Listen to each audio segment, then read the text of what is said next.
Even in present times, debt is still highly demonizing and a lot of people still view debt as a death sentence. The reality about debt is that it keeps compounding and interest to be paid on borrowed money never stops reading until the debt is completely paid. But despite this, the world's richest persons and nations continue to embrace and effectively utilize debt to further enrich themselves.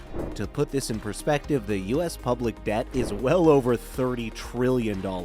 That's even greater than the whole GDP of the United States of almost 23 trillion.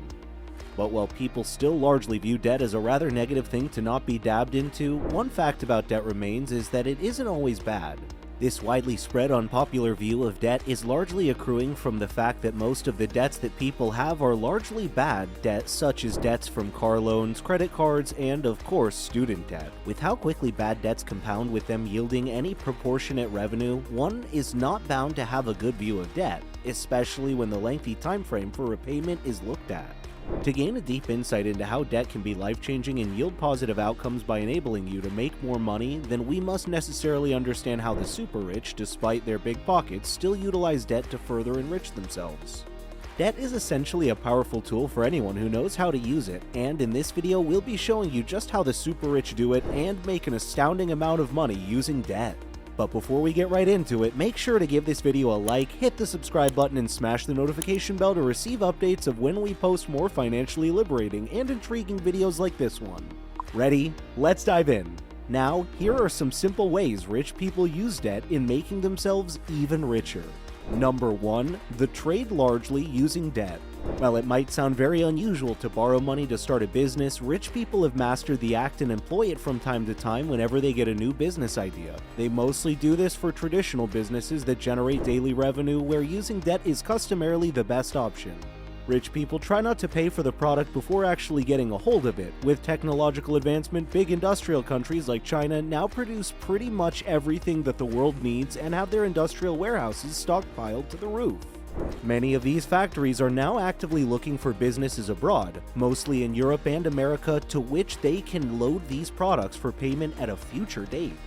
But to be able to benefit from this, you'll need to first build some trust with them and prove your credit worthiness. This might require taking a loan from which you would make an upfront payment, as these consignments usually involve a lot of money. But this will be a good debt, as you're certain of generating ample returns that'll enable you to balance up the payment for the goods and gradually build a lasting business relationship with these factories, which can end up shipping products to you regularly. The returns on the good debt would also enable you to pay back the loan, as well as have enough earning for yourself. The advantage here is if you're not tying up your own money in these transactions, and this makes the effective utilization of debt a great channel for wealth creation. Number 2. Property refinancing through debt. The rich have also made an interesting discovery, especially in real estate debt. These debts are filled with loopholes, and the rich have all of this information at their fingertips. By not having a mortgage, the direct implication is that you'll be paying extra taxes. So rich people always make sure that they have multiple mortgages at all times so they can pay lower taxes. They're subsequently able to save a lot from this, as well as invest these savings towards creating more wealth for themselves. For context, if a rich person ends up saving $500,000 using this simple strategy, he seeks out a new real estate of a much higher value and just needs little renovations before it can be put back on the market. If the building would cost $900,000, he heads to a bank to get a mortgage for the building and makes the statutory 20% down payment for the mortgage, taking out the needed sum from the $500,000 saved up from the tax deductions. In essence, he can now pull 3 new mortgages and make the required 20% down payments for all new mortgages using the money previously saved up, and still have enough left to renovate all of the properties before putting them up for sale again. Upon having the properties up in the market again, they can head back to the bank to seek to refinance for the mortgages earlier taken out. This way they can make gains in hundreds of thousands of dollars and earn a substantial amount of money in passive income. Additionally, you'll get to pay even lesser taxes as you have a lot of mortgages. This practice is widespread among real estate investors, which makes an obnoxious belief that debt is bad very flawed. Number 3. Investment in hedge funds. Hedge funds are perhaps the most interesting tools by which rich people make even more riches. Hedge funds are specifically designed for the rich, and they have mastered the art of using them as a wealth creation tool. With hedge funds, rich people deploy very unpopular strategies in generating vast wealth at an almost exponential rate. Unlike many regular investors who only engage in the rudimentary practice of trying to accurately predict the stock of companies that would rise in value, the rich do even better with hedge funds and more specifically try to make money for the misfortunes of companies that have liquidations or are on the verge of going bankrupt. Here's exactly how hedge funds make money with debt. When the rich expect a certain stock to decline considerably due to prevailing circumstances, they quickly reach out to their broker to borrow some of the company's stock that may be worth around $100,000 for example. They then go on to sell this stock immediately in the open market and pocket the cash. When their prediction comes true and the stock of the company declines by about 40%, they quickly buy the equivalent amount of stock that they borrowed from their broker, but for a much lesser amount this time. Since it lost 40% in value, they'll now be able to get the same amount of borrowed stock for $600,000, which they will pay back to their broker, thereby getting to pocket $40,000 in gains. While it might sound extremely simple theoretically, it's highly complicated in practice and highly risky.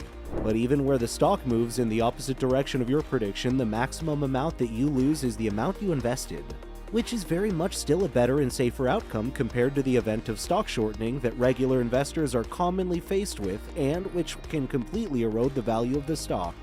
Losses with shortings are unlimited and would continue to rise as further as the stock price plummets. Number 4. Forex trading. Currencies are the commodities of the Forex market. Currencies of all world nations fluctuate depending on several distinct factors. For context, the supply of dollars to the international market would be greatly limited if the Fed raises interest rates. The scarcity of the dollar in the market will make it stronger and help it to command a higher exchange value than other currencies. This situation can also be reversed when you're able to accurately predict the currencies that would rise or fall. You'll be putting yourself in a pole position to make a whole lot of money. The Forex market is, however, very unique and strikingly different from other markets in the sense that for every dollar used in trading in Forex, you can borrow an additional $100. This would imply that trading with $100 will automatically enable you to hold a position worth $10,000, and making a small profit of even 1% would be very huge. Number 5. Credit score rating. A high credit score rating is perhaps the most powerful debt tool the rich possess. Borrowing money to finance largely successful businesses with a proven business model is a common practice by every business owned by the ultra-rich. It is important to do away with the wrong presumption that all debt is bad. Debts like credit card debts and car loans have abnormally high interest rates, which essentially make them bad debts. Building a track record that shows lenders that borrowing your money is risky, efficient, and the repayment is guaranteed. Having a high credit score proves that you're a reliable borrower, and this essentially gives you access to the billions of dollars sitting in bank vaults waiting to be lent out. The super rich have been utilizing debt via the channel for centuries, and you could give it a try yourself by building a credible and high credit score. And even where the vaults have been completely emptied, banks can make it rain from just any source so long as they are confident of your creditworthiness as well as the profitability of the business you're in. Creating wealth using debt greatly involves clearly outlining and understanding the difference between efficient and inefficient debt, as well as efficient and diligent debt management skills. The rich have all of these skills and requisite knowledge, having mastered and applied them for decades, and this is essentially what explains how they continue to succeed at creating tremendous amounts of wealth through debt. It's also important that you realize that borrowing increases the risk of potential losses, so you should only borrow to invest, and such investments should only be highly viable and profitable businesses. Also, when you borrow to invest as rich people do, you must realize that the value of your investments may sometimes not increase sufficiently to cover the costs of the debt, such as interests and fees. A situation such as this may warrant that you sell some of your investments sooner than intended to be able to cover your interest, fees, and charges. Rich people likewise do this just to meet up with their debt obligations and, more importantly, to keep their credit rating intact. Creating wealth via debt has its particular challenges, and this is the most common of them all. Rich people, aside from being very efficient at utilizing debt, are also creating more wealth for themselves by building formidable and long-term investment portfolios. Click on this video to learn how to make a bulletproof investment portfolio.